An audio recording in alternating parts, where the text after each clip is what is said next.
Hey, what is going on, guys? Welcome back to a weekend market watch day. It's Sunday, September 1st. Woohoo! So, I normally like to do these on Saturdays, but because the August 2024 ban list just dropped yesterday on the last day of August, thank you, Konami, for saying late August instead of the last day, whatever. I didn't want to do the market watch the same day. I wanted to let the market settle out for a little bit and then look at it.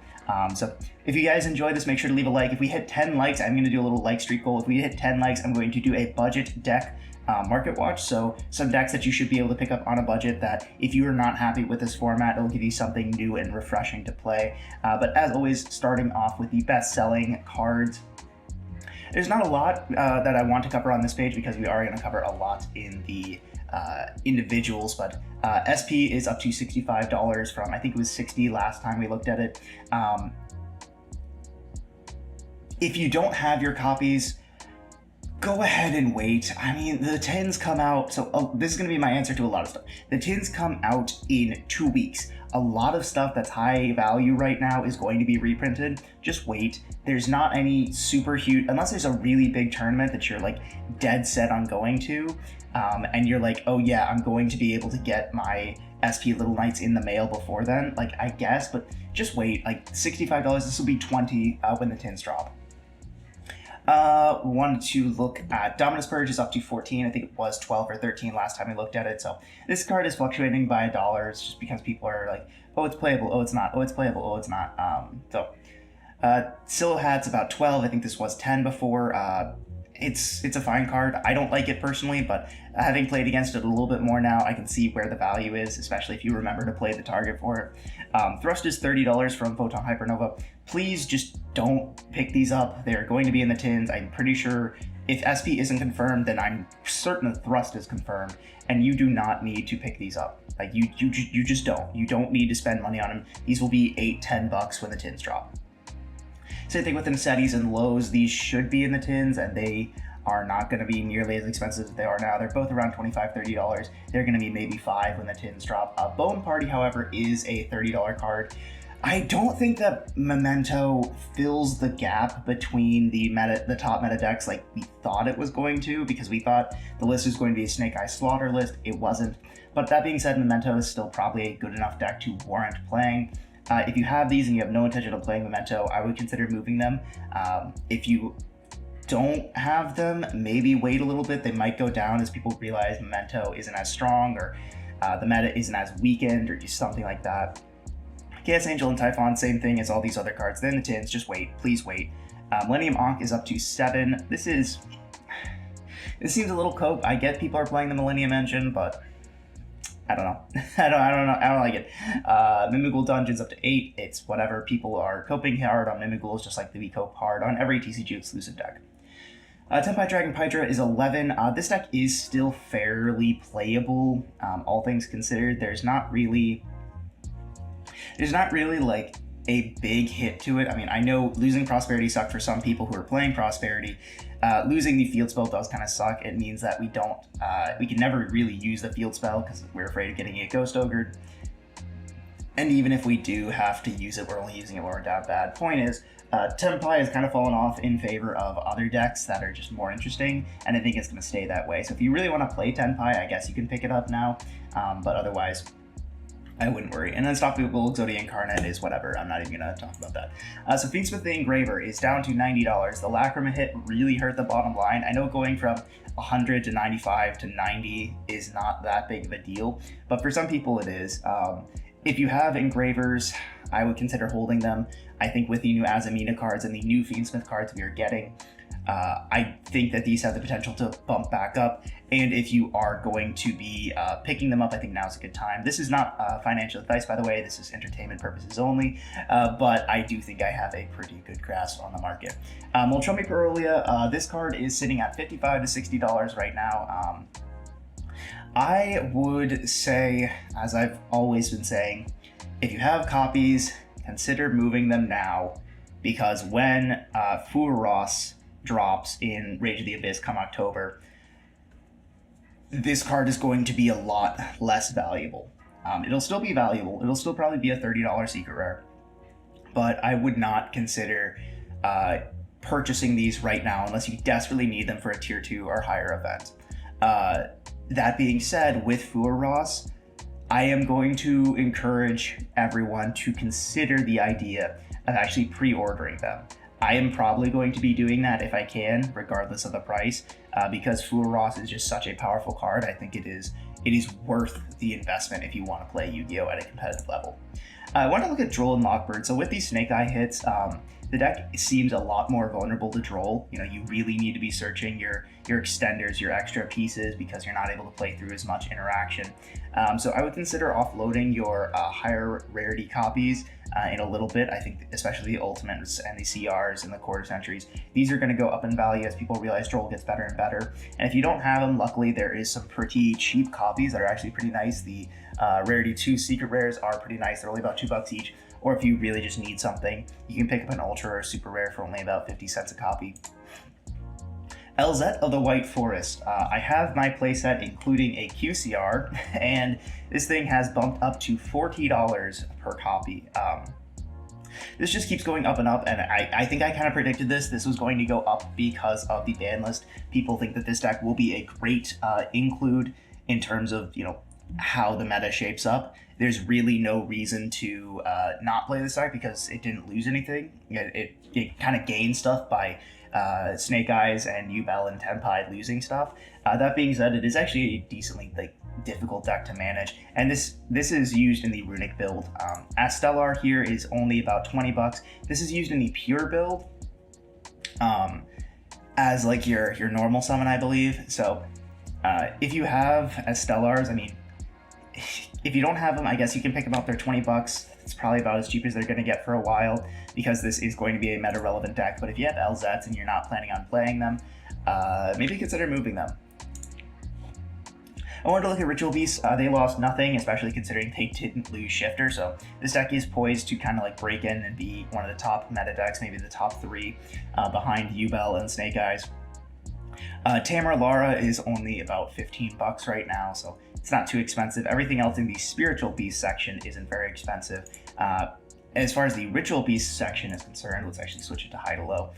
We can see that Ulti Gaia is still holding about $15, Elders holding about $10.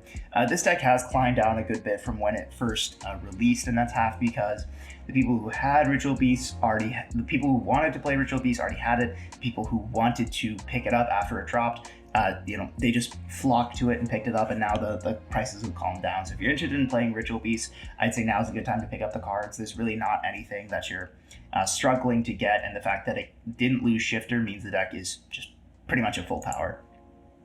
I wanted to look at Wanted and the Snake Eyes card. So Dia Bellstar, it was climbing down to only about $20. I think there's a couple sales at less than $20, and it is shot straight back up to $40 to $45 because it didn't get hit on the list at all. Snake Eyes did not get hit nearly as hard enough, if you ask me, as it needed to. But again, please remember, this is getting reprinted in 2 weeks. In 2 weeks, the tins drop. Dia Bellstar is going to be in it.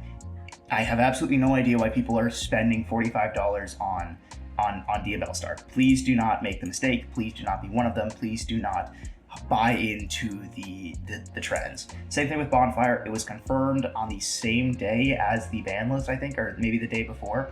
It has shot up. Well, it's starting to go up. It was 20 to 22. Now it's shooting up to 25. This is going to be in the tins. You don't need to buy it. It'll come out in 2 weeks. Same thing with Wanted. This thing is $30 right now. It was dropping down to 15 to 13, almost 12. And you can see it shot back up to $30. I can't say it enough. Please do not buy these. They're in the tins. They will be $5, $7, $8 maybe when the tins release. You don't need to worry about it. Card you might need to worry about, however, is Nightmare Throne. Nightmare Throne was trending down to the $20 to $25 range. It's still there. You can pick up some German copies for about $25, but this card is kind of sort of poised to be the best deck post-ban list because Lacrima was not a card they played. They didn't lose anything. They lost the Spirit Gates, which is, it's unfortunate for them, but they weren't even playing Lacrima. They were playing Aerial Leader as their 6 of choice. In tandem with that, we got Phantom of Yubel. You can see this was selling at about 35, 38, and it's only about 40, 45. Actually, it's closer to 43. So this card is pretty expensive. The Yubel stuff is kind of expensive, I won't lie to you. Luckily, it is pretty much just Nightmare Throne and Phantom that's expensive. But I would say if you pick these up, I would caution you to move them quickly, coming around to like November, December, because there's a high likelihood that Yubel will be the strongest deck, and Yubel will get hit because of it. It might not be the case because Azumina is poised to really boost Snake Eyes, but I think Yubel's still going to be there. I want to look at the Drytron card, specifically Drytron Nova, because with EVA coming back and MBT did a 10-minute testing on Drytron, this thing shot up from about $15, $17 to $40. So if you have Drytron Novas, move them now, please, because if there's one card I can see being in Quarter Century Bonanza or the Tins or something, it's this card. I don't know if I have it up, but let's actually go ahead and look at all the Drytron cards, because Nova is the... What the heck, why? Ugh, TCG player, stop being bad.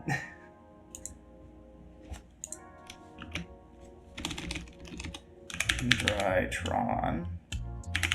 There we go. Okay. So the Drytron cards are poised to make a kind of a big splash at your locals lately. Everybody knows if MBT or anyone makes a deck profile on a weird deck, you're going to see it at locals from all the net deckers. And looking at it, Novas are going to be about $40. Meteonis is about 15. Draconids is only about 3. The rest of the deck is pretty cheap, especially the new cards like DAD and I think, what is it, New 2? Wherever it is. Yeah, it's not even on the first page. It's how cheap it is. There it is. Yeah, it was a common. So I would say keep your eye out for this deck. I don't know what to tell you. Like, Drytron's just one of those decks that's always persistent. People love this deck for some reason. I don't get it. But yeah, so keep your eye out for it. I guess side your Bystials. Speaking of another ritual deck, I wanted to look at low. This deck didn't lose anything. You can see it was down to about 15. It was up to 25. It's still holding about 25, 27.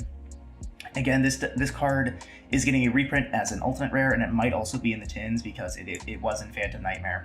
So there is a potential it could be in the Tins. If you want to play this deck, I really wouldn't. I would caution you to pick these up right now. If you have them, I would consider moving them. I think that 28, 30 is about the highest peak price point this deck is going to get. We realized it was pretty bad, and there's not anything this is doing that Drytron isn't. Yeah, we already talked about Bone Party. It's been completely bought out off the market. It's holding $30 to $35.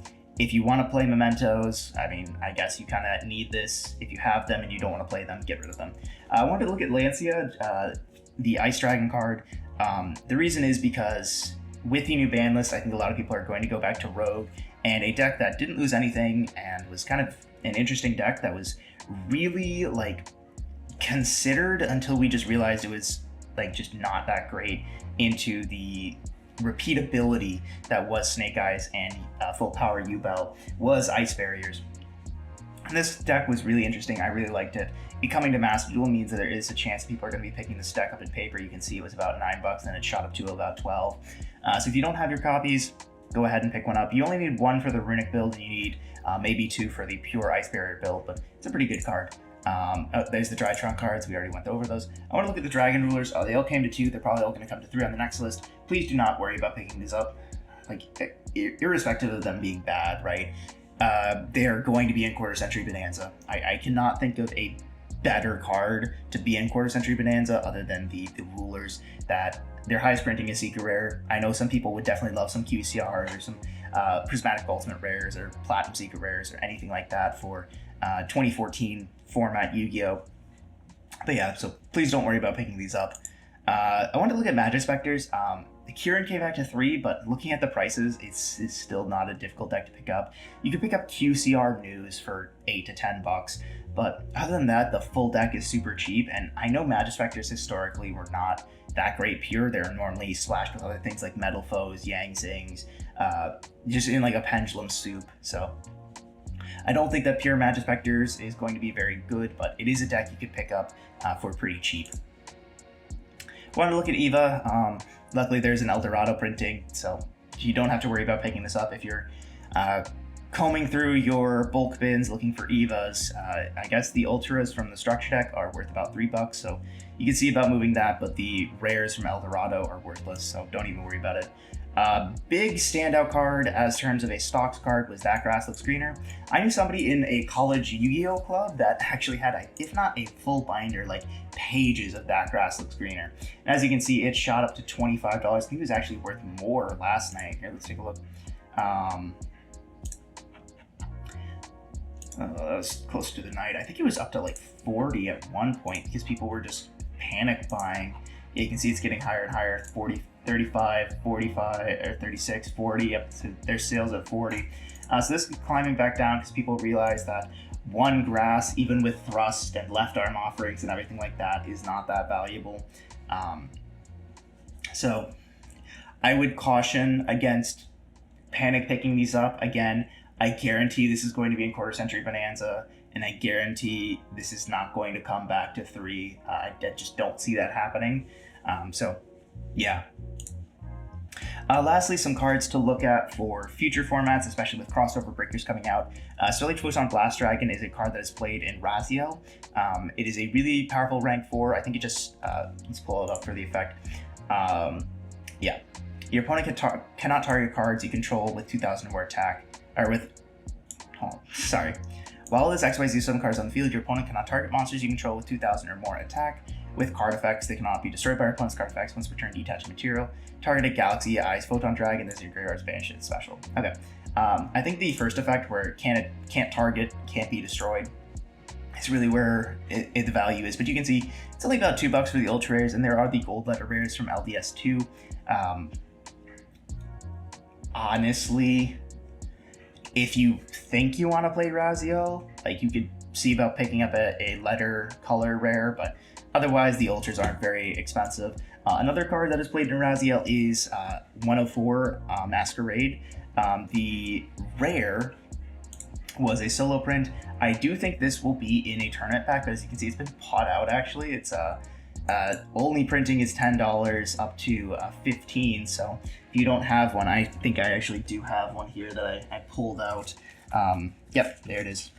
So I have my copy. So if you don't have one of those, sorry, but I do think it will be in the tournament pack come October, if not Quarter Century Bonanza. But the important cards here is actually C104. This is like the really powerful card that it's a negate, a hand rip, and it halves your opponent's life points, which is super, super crazy. Again, I do think this will be in the tournament pack, but the important thing is that there is a super rare from Judgment of Light, which this hasn't done anything, so that's not going to be that expensive. But the ultimate rare, the OG ultimate rare, you can see you can pick up Nearmans for about 7. I think that these will go up, because even if C104 is in the like a tournament pack, then like the old ultis are always going to hold value. And this is a card that's just been waiting to be broken. It was sort of broken in Sharks when they got the Abyss Shark, but it was kind of hard to make, but no longer anymore. They can just straight up make this and search 7th Ascension. Another cards I wanted to look at is Chimera. So for Chimera, actually not the Chimera cards, but Evil Hero Malicious Bane is played in Chimera because you can get off your Fiendsmith engine by using Bane to go into a Dusty Gold. Now, just like everything else from LDS 3, this has color letter rares in red, blue, and I think it should have one more. Maybe it doesn't. But these are only about $1.50 to $2. The secret rares and ultra rares from those sets, from all these sets, are only about $4 to $5. So I wouldn't worry about picking these up, but the Dusted Golds, whew. If you opened up a lot of LDS 3 and you just have like ultra rare Dusted Golds just sitting around, go ahead and pull them out and move them. I mean, they're 15 up to 30 for the OG ultras. Like these are some money, and I think you only need one, so go ahead and move them, especially if you're not planning on playing Chimera. There's no reason to keep these around. These aren't even played in the hero deck anymore, so these are some great money if you have these just lying around. But like I said, that's my opinion. So that is all from today, guys. If you did enjoy, make sure to like and leave a comment, everything. Like I said, if we do get 10 likes on this video, I know it's not a lot, but if we do get it, I will do a budget deck market watch where I'll cover at least 10 decks that I think are pretty budget and pretty good, and you can pick them up. If you really enjoyed, make sure to subscribe. But that is all for me. I'll catch y'all in the next one. Peace.